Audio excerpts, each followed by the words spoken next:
Welcome to another edition of Bearcats All Access. I'm your host, Marshall Kramsky. Cincinnati coming off of a tough loss in football on the road against Colorado. The bye week coming at the perfect time.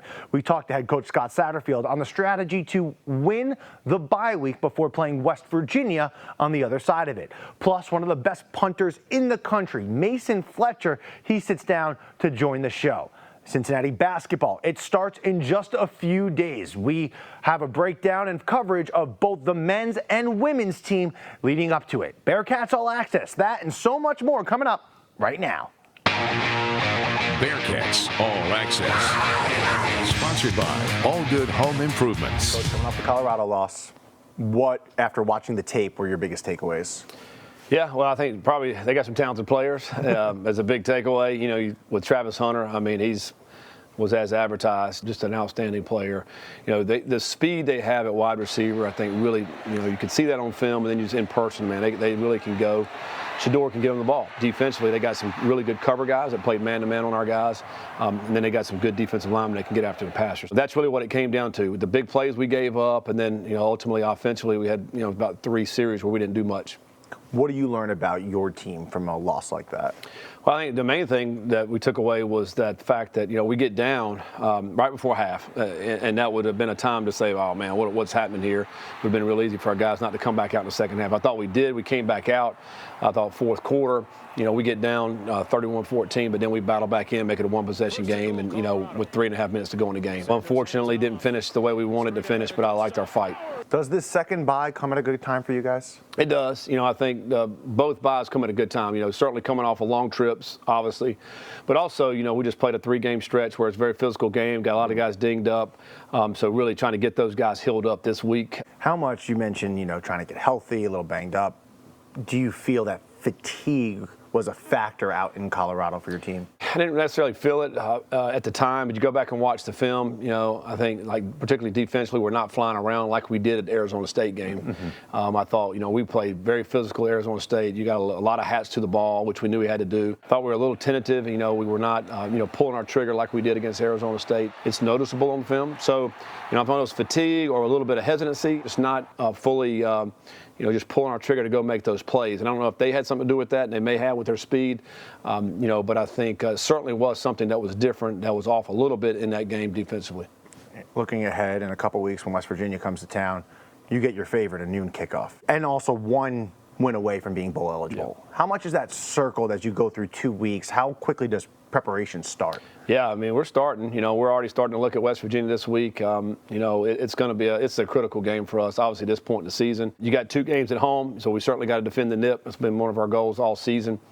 We know what's on the road, you know, 2 top 15 teams in the country that we have to play on the road. So certainly the home field advantage that we have to take advantage of that. But whenever we're going to play, let's go out and play our very best. So it's about the preparation. It's about what we're doing this week. How can we get our guys ready to go? There's this cliche more in the NFL about winning the bye week. How does your team win the bye week? Yeah, I mean, I think just, you know, guys living in the training room that need that, you know, some of those guys that are dinged up. How well can we get our young guys developed this week? I mean, I continue to focus on them, you know, and then just keep our guys sharp. I think that's going to be the main thing. But I think the 2 main focuses are getting our guys healthy and then really young guys trying to get better. Practice this week or next week, is this an opportunity for those young guys to try to get them more reps and see what they're working with? Yeah, absolutely. You know, I think, you know, this practice throughout the week will be all about scrimmaging those guys at the end of practice, you know, 10 or 15 minutes each day. So we're still in, you know, 45 to 50 minutes worth of scrimmage time for the young guys. And I think every time we do that, there's certain guys that pop up. They're making advances. They're doing some really good things. And who knows, some of those guys will be helping us in the last 4 games. Coach, thanks so much. Appreciate the time. Appreciate it. College basketball season is here in just a matter of days. We have a lot of coverage of both the men's and women's UC basketball team coming up.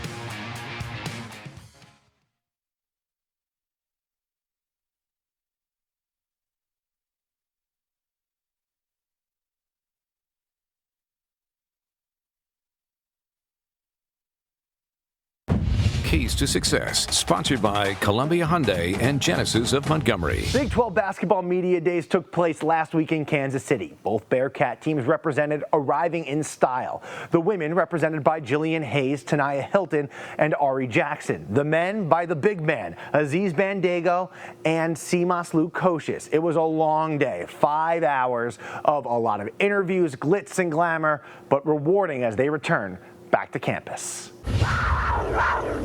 Your fan base having a lot of joy right now, too, because you guys sold out season tickets for the first time since 2019, 2020. How have you seen the excitement around the program build? Yeah, I think Cincinnati always supports basketball.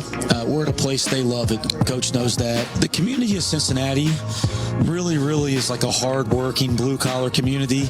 They appreciate people that invest in them. Having all these returning guys, I think our community loves that. I think our fans love that, and I think that they feel the energy that we're getting better as a program. They believe in what we're doing at Cincinnati. They love the city of Cincinnati. They love the university. And then it was great because as we went into the transfer portal, we're not just adding guys that fit us. That's always number one, as Coach knows. We added guys that fit around the returning guys, too. Preseason rank number 20, first time since 2017, 2018. You guys have been ranked in the preseason in the AP poll. Yeah, well, recognition's good, but I'm ready to get back to work. Yeah. Coach, appreciate the time. We'll let you get back to work. Katrina Merriweather, second year at Cincinnati.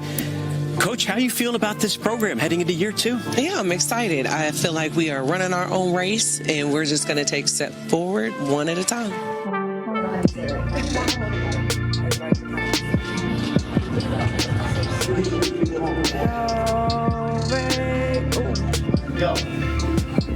Oh, bam! Hers is leaning. Her senior forward Jillian Hayes, an all Big 12 honorable mention selection. I feel like I had unfinished business. Trina and her staff are incredible, and I just always say there's no other place I wanted to be. Cincinnati's home to me.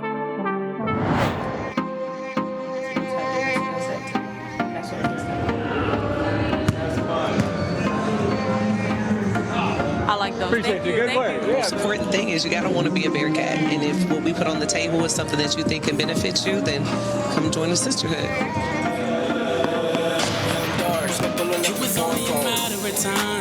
I'm really proud that we have the group back that we do. Our staff is just always going to say we want people who want to be Bearcats.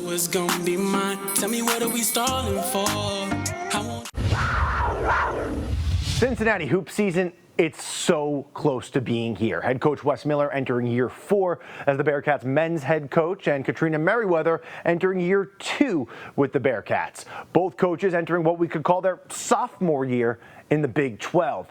Coach Miller, he brings back 6 of his 8 top scorers, and Coach Merriweather bringing back fifth-year senior Jillian Hayes, one of the top players in the Big 12. We hear from both head coaches on the Let's Rain podcast. Hi again, everybody, and welcome to a new edition of the Let's Rain podcast, revealing conversations with UC athletes, coaches, and administrators. I'm your host, Dan Horde. Our guest on this episode is UC women's basketball coach Katrina Merriweather, entering her second year as head coach of her alma mater. Tell us a little bit about the returning players and the steps you are hoping they take this year. Yeah, what I want to see Ari do is continue to develop in her maturity. I think she's such a fun-living kid. I mean, everybody wants to be around her. You know, she's the life of the party. She's constantly making everybody laugh, and I don't know that she really has realized how good she is. And so we're trying to get her to understand how big of a role she can play and the goals that she can accomplish within this league. You know, she has a storied background. You know, her mother played in the WNBA, and she calls just about every great player or coach in the WNBA auntie. And I think it's such a cool thing for her, and we want her to have the same tenacity that you can hear in her mother's voice even today. But part of it is just Ari's such a good kid. You know, like, she just wants to be out there and have fun and play, and we want her to maximize her potential, and I think that she's grasping onto that, and that's been fun to watch over the last couple of months, where she's realizing that we also have some really good players that have come in, so she has to play a little harder and a little better, and she's stepping up to that challenge. Your newcomers include 3 transfers and a true freshman. Yep. What impact are you looking for the newcomers to have this year? We wanted Chloe Mann to be a part of this program. She's another one, fun-loving. You're going to see she's very animated in her facial expressions.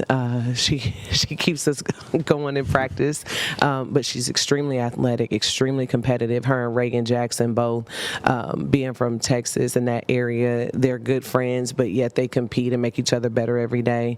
And Chloe's really what we needed in terms of having another ball handler that was a 3-level scorer that takes pride defensively, because that's what they do at Duncanville down there in Texas. So she's going to be an immediate impact. The good problem is we have quite a few people who could start, but I think what we're going to do is sell her on being our sixth woman and bringing all the energy off the bench. Alliance Diba is doing a phenomenal job rebounding the ball. You know, her and Jill are going at it every day, so Jill's going to get better because she's going against her, and Alliance has likely not gone against anybody like Jill, so she's getting better as well. Daily Dunn, the shooter from LMU, is doing just that, running the floor, spotting up, giving us some much-needed exterior threats. And last but not least, Tanea Hilton is going to be everything that we hoped that she would be. And she is elevated practice. She's creating for herself and other people, and her and Jill have a really great relationship, so that's been fun to watch. You recognize my guest heading into his 4th year as UC's men's basketball coach, Wes Miller. Retaining players isn't easy to do in this day and age when they're really good. Other schools try to pry them away. These players left money on the table in many instances. How does the continuity help in getting so many key players to come back? It should help. And it's our job to make sure it helps. Number one, when you're in practice, you're so much further ahead because there's just certain things that guys that have been in the program understand and are now habits. And when you have new players and incoming players, you're trying to get them to understand how to do things. That's number one. And then you're trying to make those things habits so they do them without thinking about them. Returning players, if they've been here working, which our returning players have, they're doing those things unconsciously now. That really improves your rate of learning and your rate of growth.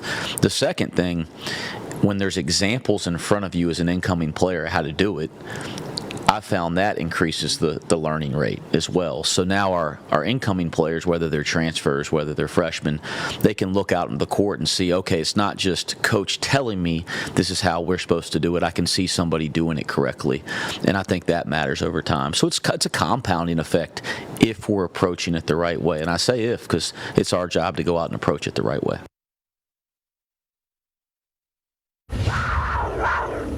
From down under to Cincinnati, Mason Fletcher, one of the best punters in the country, sits down this week on Bearcats All Access.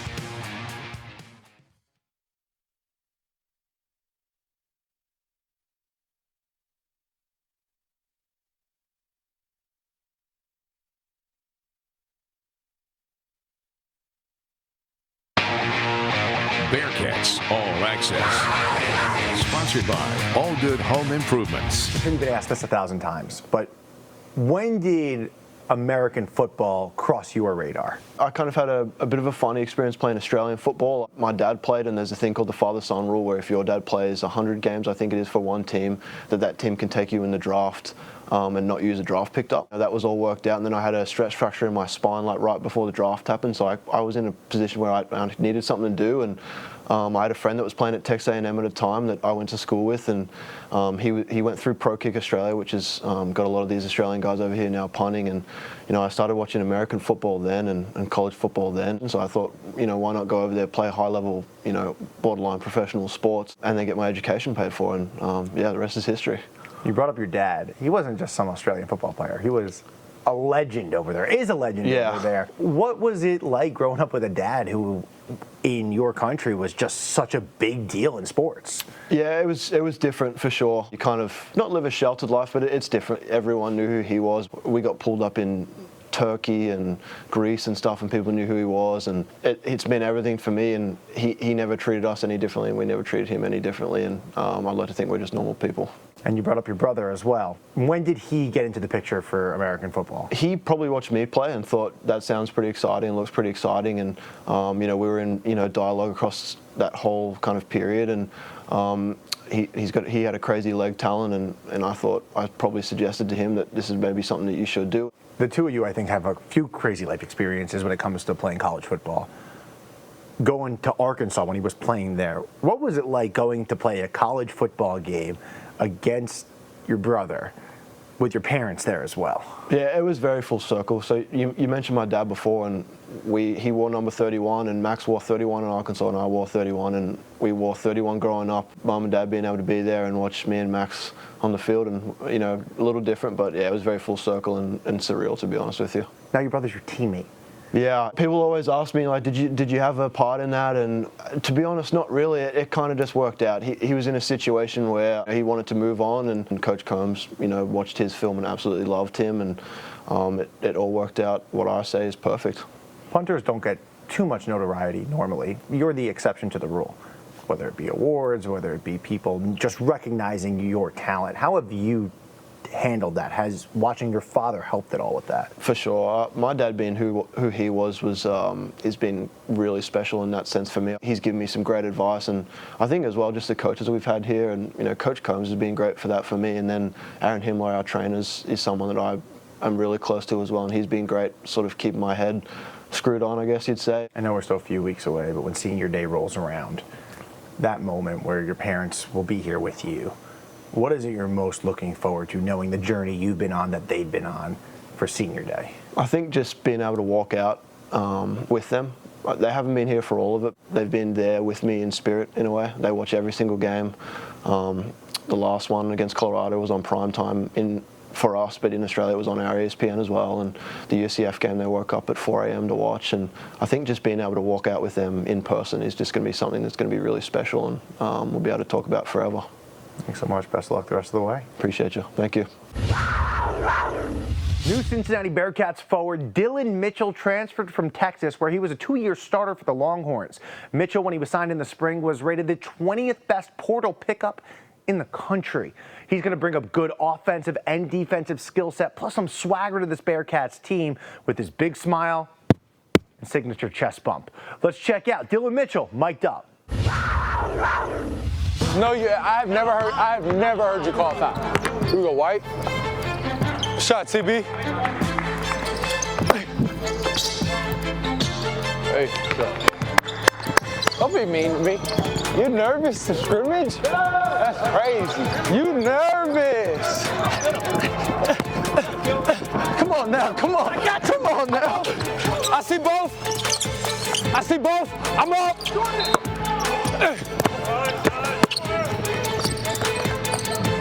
Good, AZ. Under. And one.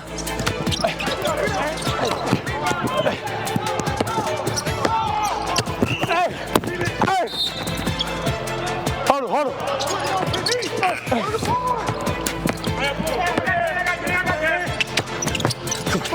Move, AZ.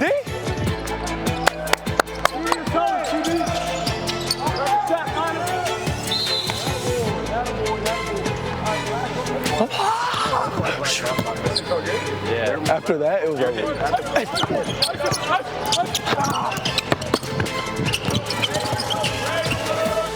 So that first one is pressure.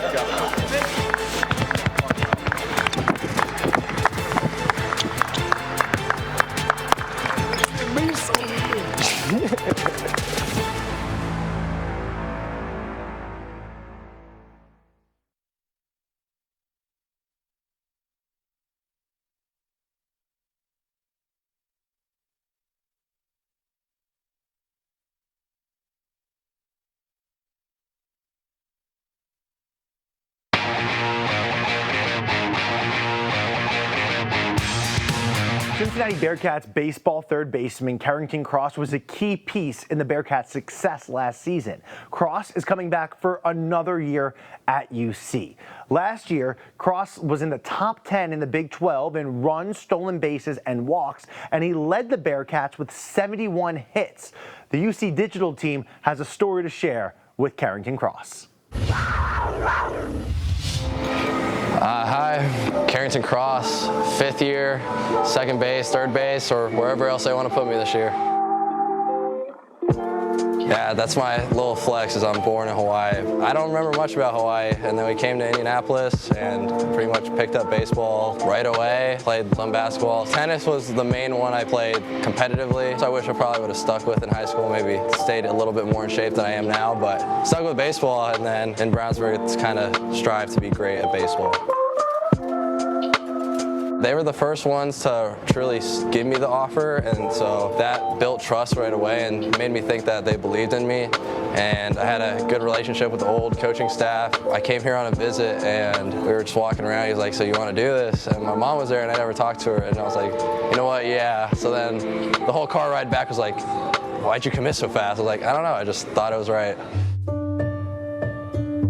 I'd say it's the same as every other year. Nothing changes, at least it shouldn't change. It should be the same thing, same work ethic, same emotions. At the end of the day, it's just a game. I'm just a little closer to it coming to an end, I guess, so I'm kind of cherishing it. Nothing else much changes. I mean, yeah, definitely, especially to freshmen. I know I redshirted as a freshman, so I kind of know what that's about, and a lot of people think of it as a bad thing, so I'm like the guy to tell you, like, hey, it actually helped me develop as a person and a player, and as well as just experience-wise, I feel like I have a different mindset almost, and I have info on how to learn the way we base run, stuff like that. Being okay to fail. I used to beat myself up bad. I still kind of do, but I'm okay at getting over with it, leaving the mental stuff on the field, and then when I'm off, it's good done. So that's something big. And then understanding that you don't have to be big to have all the tools. Yeah, it's about just understanding how to use your body to the full potential. I'm trying to stay away from individual goals. I don't want to like chase them, but it's more of just being the veteran on the team, like understanding what we can do and how to bring people with us and get to that NCAA regional. As a 5th year, that's kind of the goal I want first. Obviously, you want to win Big 12 championships. I just want us to win. I just want us to get there and end on a good note for me personally. But as a team, obviously it's just building up towards a bigger, better program, just slowly making our way up, whether that's getting new recruits, all along those lines, just get better every day. I don't know. Whether that's maybe signing, maybe undrafted, or then again, I have a chemical engineering degree, so we'll see. Wherever it takes me, I'm up for it.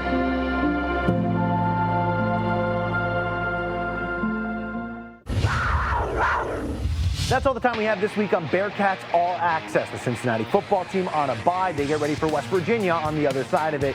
The Bearcats basketball team, the men, they tip off November 4th against Arkansas Pine Bluff. Make sure to tune in every week to Bearcats All Access, 11:30 a.m. on Saturdays right here on WCPO 9.